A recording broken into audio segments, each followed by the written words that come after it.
This is the Resilient Advisor Show. My name is Jay Coulter, and joining me for this episode is Michael Gayed, and we're going to talk about portfolio positioning for financial advisors as you head into 2021.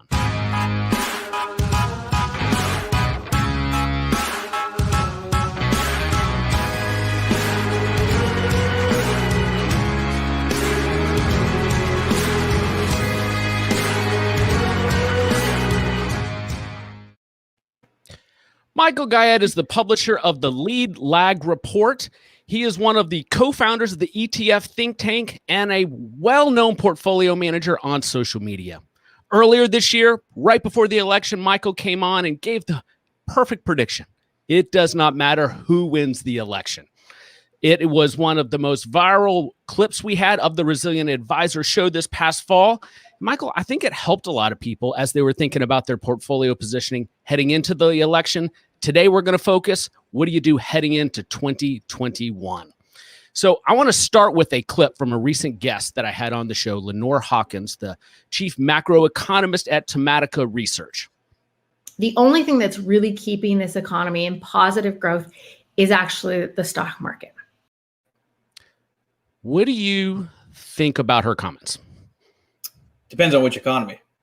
Right, if you're talking about the economy for the billionaires and the asset holders, yeah, it's a hell of an economy, right? One of the greatest economies since the 20s.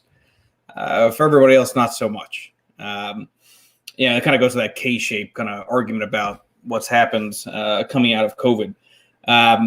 Look, one of the things the Federal Reserve has been very open about is them trying to push asset prices higher in the name of the wealth effect, under the idea that as stocks rise in value, as homes rise in value, there's a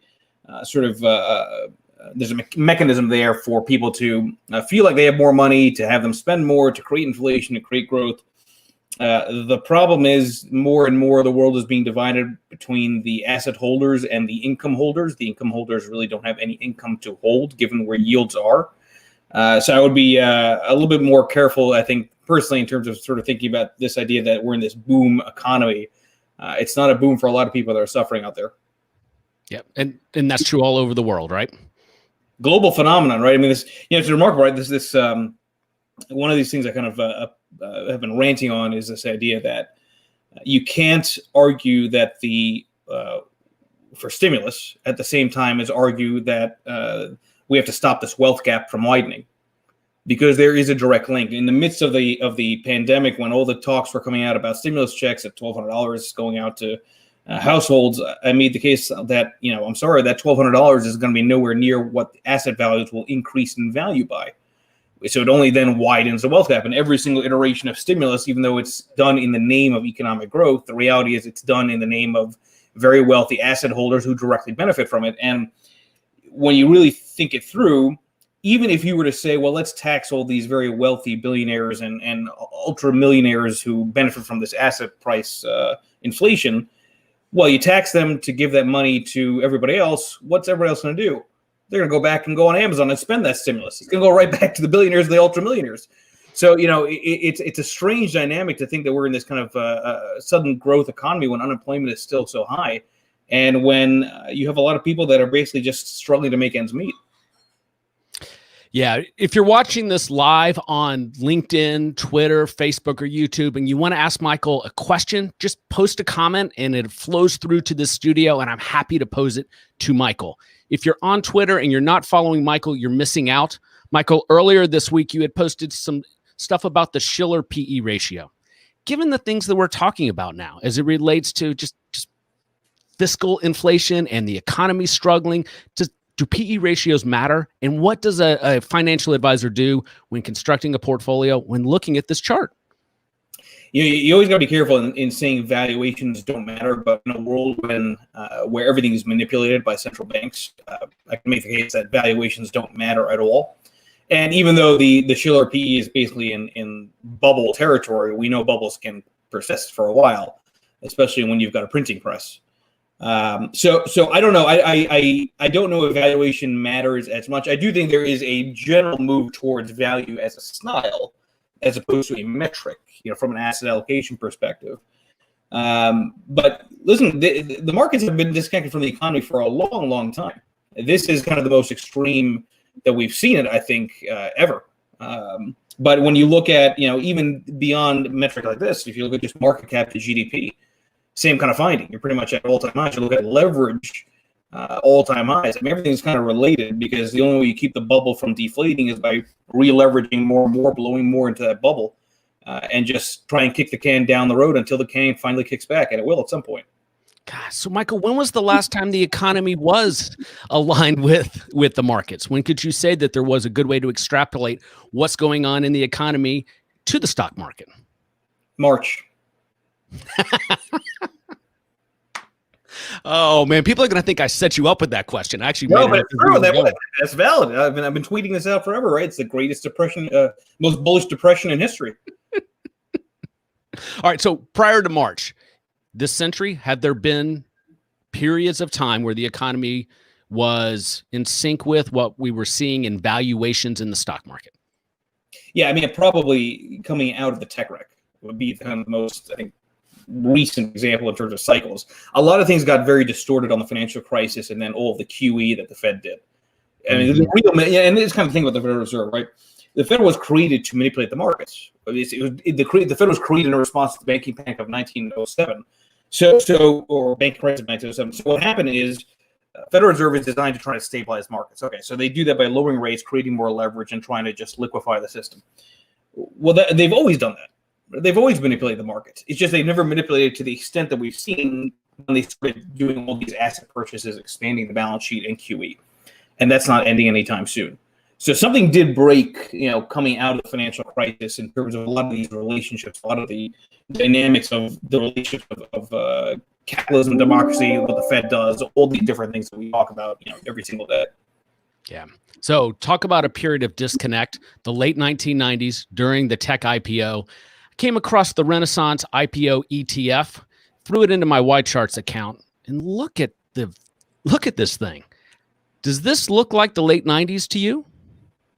I'll tell you in 3 years. I mean, it's very possible, right? The reality is, look, there's been this unbelievable mania going on, right? And I haven't looked at the constituents of the ETF in a while. I assume there's a lot of tech names that are probably come to market on that, right? Again, manias can be manias for a while. Overbought can stay overbought for a while. It's probably very reminiscent of the 90s. But remember, I would use this example. Greenspan said irrational exuberance in 1996. He was right, but he was wrong in terms of timing because it was 4 years early, right? So yeah, you could be in this unbelievable IPO, and you're seeing some SPACs too. This kind of mania that's happening. That's not to say it can't continue. It just means that we're in this kind of, I think, more dangerous phase where if you miss it, it looks like you're going to suck. If you participate in it, you have liability. Yeah, and as a portfolio manager or a financial advisor, you're in a spot. It's almost like you're darned if you do, you're darned if you don't have some type of plan to execute on it. What is your advice to the financial advisor that's building their own portfolios? Yeah, FOMO is real. It's also the worst thing possible. Look, it's funny, right? In this business when you go up, if you're not up as much as the market or up more, people, your clients think, well, why am I giving you money? Why are you managing my portfolio? So you end up getting fired for underperforming.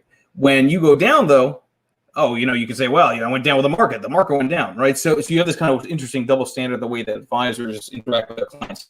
I think management forever will be the only thing that matters.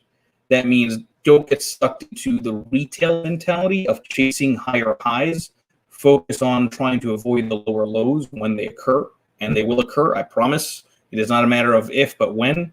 It may be coming sooner than we think because all of the bullishness is so extreme now. It's funny, you've got the opposite of the pessimism extreme in March. Now you've got extreme optimism. Nobody was optimistic in March. Everyone's so wildly optimistic now. That seems like an interesting kind of mindset to kind of flip to for how to position next year. Yep. All right. So one of your properties and organizations you're a part of is the ETF Think Tank. You guys have a show tomorrow. Tell us a little bit about it. And listeners, I will post a link to sign up in the comments. Yeah, no, I appreciate that. So Think Tank Exchange, it's a kind of weekly podcast we're trying to put out there, where we're trying to connect advisors to issuers, sort of the bridge between the vehicles and the drivers themselves. We got several guests coming on tomorrow. We're going to be talking about some interesting topics. So do feel free to check it out, and obviously check out Jay, who's got a fantastic show here as well. All right, we have our first question from Twitter. Mark Welsh asks, vaccine potentially pumping up the optimism. What are your thoughts? Yeah, I mean, I feel like we've been doing that every week with some kind of headline on these vaccines. It used to be the idea that you buy the rumor, sell the news. Now you just buy everything. Look, I don't know. Look, my general default with all this stuff is it's always harder and more complicated than people think, as a general default, right? With most things in life.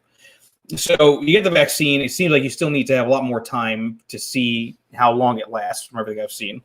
I don't know how the public is going to respond to the vaccine in terms of people getting it. I put a Twitter poll the other day. It's actually consistent with national polls, asking my followers, when would you get a COVID vaccine? And the three choices were ASAP, after a few months, and never. And the responses were a third, meaning a third of people said they'd get it right away. A third of people said they'd wait a little bit. A third of people said they'd never get it. So again, I keep going back to, I think this is going to take more time than people think. So I don't think it is the cure, right, to this idea that the market is going to keep going higher, and that should be where optimism is put. If anything, the optimism may be that people are going to be taking to the vaccine more than maybe is going to be the reality. And that actually could actually send stocks lower if that's the case. Yeah, I have found the same thing in my network. It's about a third, especially skewed towards the people who would take it now, are the folks most at risk. The folks at least at risk don't really have an interest in taking it, or they want to wait and see how it plays out. To your point, Michael, I don't really see how that's going to impact the stock market, because it seems to be their external drivers driving price and not the economy like we spoke about before. And I just don't know that the correlation there matters. Yeah, I think that's right. And it's always the thing that's not obvious that drives the markets higher, right? So it's not the old stories; it's the new stories that come after price has already moved, right? Because narrative always follows price. So I don't know. I would not view that necessarily as a bullish catalyst. I mean, the catalyst right now is probably just seasonality. The fact that bonds are probably have to start selling off, and there has to be a reallocation away from fixed income into equity. Why? Because inflation expectations are meaningfully rising. That's more of a bigger source of anything than I think any vaccine uses. All right, before we get into the rapid fire rounds, let's talk a little bit, or tell listeners and viewers a little bit about the lead lag report and what they'll experience signing up. Yeah, no, I appreciate that. So it's a premium research service that's designed for those that understand that if you want to kill it in the stock market, you have to not get killed. It's not one of those research services that's designed to tell you what hot stock or what hot theme. It's much more about managing those tail risk events and how to get ahead of them using award-winning white papers that I put out over the years. And I'm not just some guy that kind of says that haphazardly. I'm not just a research guy. I'm a fiduciary. I run the ATAC rotation mutual fund, which is up north of 60% this year, risk on, risk off. Also run the risk on, risk off ETF, ticker RORO, which also does sort of all-in rotations into equities and treasuries. I am obsessed with downside risk. That's why this year has been so phenomenal for my fund's performance, and so good for those that have followed the research.